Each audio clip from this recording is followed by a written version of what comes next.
सिंदखेड राजा तालुक्यातील शेंदुरजान येथे शुक्रवारी सकाळी लागलेल्या भीषण आगीत शेतकरी अनिल तेजराव शिंगणे यांच्या गोठ्याचे मोठे नुकसान झाले। या दुर्घटनेत 4 म्हशी गंभीर भाजल्या असून ग्रामस्थांच्या धाडसी आणि वेळेवर केलेल्या बचाव कार्यामुळे 2 बैल व 15 म्हशींचे प्राण वाचवण्यात यश आले। या घटनेमुळे परिसरात एकच खळबळ उडाली। गावकऱ्यांनी मोठी धावपळ केली। माहितीनुसार सकाळी 8:30च्या सुमारास शिंगणे यांच्या शेतातील गोठ्यातून अचानक धुराचे लोट आणि आगीच्या ज्वाळा उसळताना दिसल्या। काही क्षणातच आगीने रौद्र रूप धारण केले। शेंदुरजन गावापासून सुमारे 2 किलोमीटर अंतरावर असलेल्या गट क्रमांक 586 मधील गोठ्यात त्यावेळी 19 म्हशी आणि 2 बैल बांधलेले होते। आग वाढत असल्याचे लक्षात येताच आजूबाजूच्या शेतकऱ्यांनी घटनास्थळी धाव घेतली।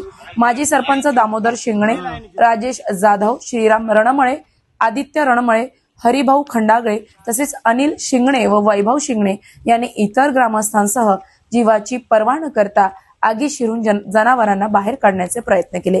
या थरारक बचाव कार्यात 4 म्हशी गंभीर भाजल्या, मात्र उर्वरित जनावरे सुखरूप बाहेर काढण्यात यश आले।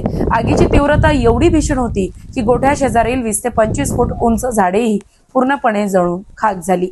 तसेच 60 स्क्रिपलर पाईप, शेतीचे अवजारे आणि गोठ्यातील साहित्य जळून मोठे आर्थिक नुकसान झाले। सध्या जखमी मशीनवर पशुवैद्यकीय अधिकाऱ्यांकडून उपचार सुरू आहेत। घटनेची माहिती मिळताच महसूल अधिकारी विजयकुमार सिलवंत व गजानन मुंडे यांनी घटनास्थळी भेट देत पंचनामा केला।